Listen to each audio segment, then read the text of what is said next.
Assalamualaikum warahmatullahi ta'ala wabarakatuh. Good morning to all of the viewers for this lecture.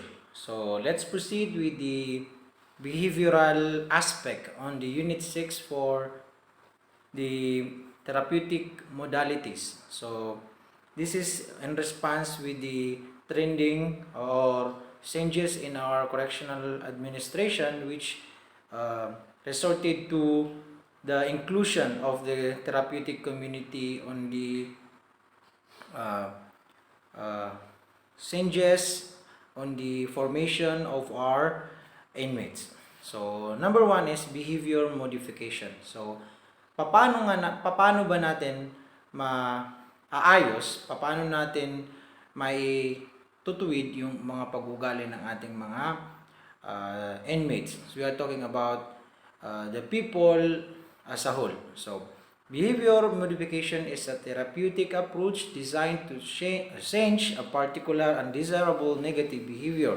So, ibig sabihin, yung kinagisnan mo, ugali mo na masama, so you are going to change that. You are going to modify that. Gusto mong itama, ayusin. For example, ang mga inmates natin na nakakagawa ng krimen o ng masama sa lipunan, so i-correct natin sila para by reintegration to the society, so maayos na yung kanilang pamumuhay. By using a system of positive or negative consequences, an individual learns the correct set of responses for any given stimulus. So, makikita natin kapag mayroon tayong mga binibigay na parusa, deterrence, punishment, whatsoever na po pwedeng i-apply natin dun sa mga nagkakasala sa batas. So, ang nangyayari dyan, naitatama natin sila. So, po pwedeng hindi nila ulit-ulitin yan. Dahil kapag halimbawa, hindi natin sila sinubject for court proceedings o kaya correction, so hindi sila magtitino. The practice has several offshoots that attempt to alter behavior through different actions and has developed throughout the years. So, maraming mga practices na inaayos kung paano natin malalapatan ng lunas yung pag-ugali ng isang tao. We are talking here yung mga tao na may, let's say, may sakit sa utak, may SIAD, for example, yung immature, for example, yung mga criminal, mga serial killers, yung satisfaction nila makagawa ng masama. Yung taong yan halimbawa is kleptomaniac, for example, magnanakaw, so nasa sakit na nila yan, so kinakailangan nating itama yan. If ever na meron tayong mga counseling, so we are talking about dealing with the inmates or dealing with the society para maiwasan natin yung mga krimen na pwedeng magawa ng mga taong to o ginagawa ng mga taong ito. Behavior modification has been found to be successful in treating disorders like attention deficit hyperactivity disorder or ADHD. So kung halimbawa mayroon kang ADHD, mayroon kang, let's say, we are talking about here the deficit attention, for example, let's say sa bata, neglected nung bata siya, paglaki hanggang sa pagtanda. So mayroong mga problema dun sa kanyang pag-isip, dun sa kanyang experiences na pwedeng makapagdulot sa kanya na gumawa ng isang krimen. So, ditong sakit na ADHD, so tutulungan natin sila para mamulat, matuto, at saka maiwasan yung kanilang mga nakagisnang bagay na masasama. Obsessive compulsive disorder, meron din tayong OCD. So, these are terminologies in the psychologists or psychiatric patients. Okay. Phobias. So, halimbawa, may mga phobia sa heights, phobia sa dog, phobias, lahat ng phobia na meron. Let's say, phobia sa maraming tao, sa crowd. So, we are going to treat that one. Separation anxiety. So, ang gusto niya parati is mag-isa siya, for example.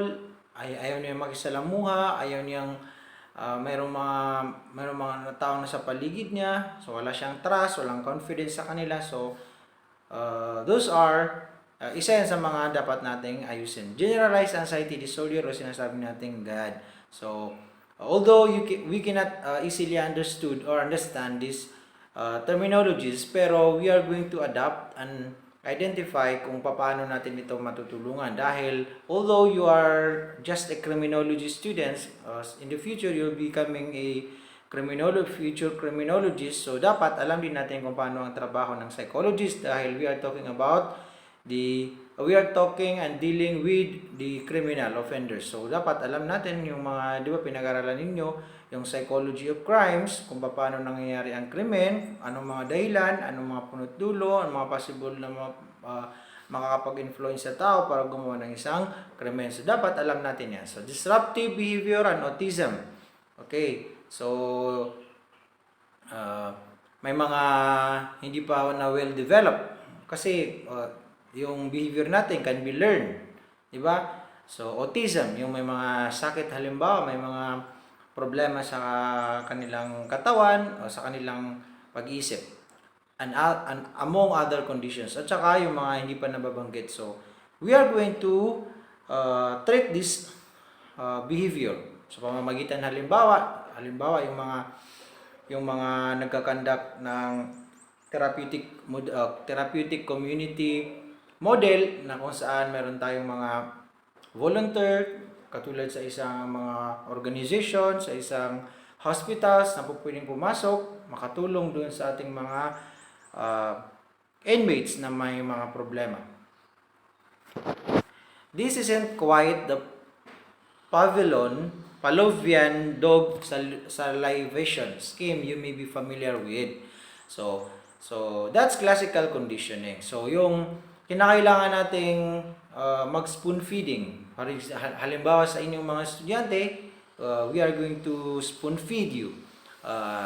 Hindi katulad sa mga universities, although hindi ko kayo minamalit. So sa mga universities, magbibigay lang sila ng topic, ikaw nang bahala mag-aral, ikaw nang bahalang kung ano pa man dyan, mag-activity. So the way operant conditioning and thus behavior modification in this sense differs is in the nature of the responses. So nagkakaiba itong mga operant conditioning, classical conditioning. I know you have already met this one in the psychology of crimes and human behavior and crisis management, or yung human behavior and victimology. So unlike Pavlovian conditioning, itong Pavlovian conditioning, which generally deals with elicited or reflexive responses. So Skinner's theory works with voluntary responses. So this is yung mga, when you say elicited, yung mga ugali na hindi masasama, hindi applicable.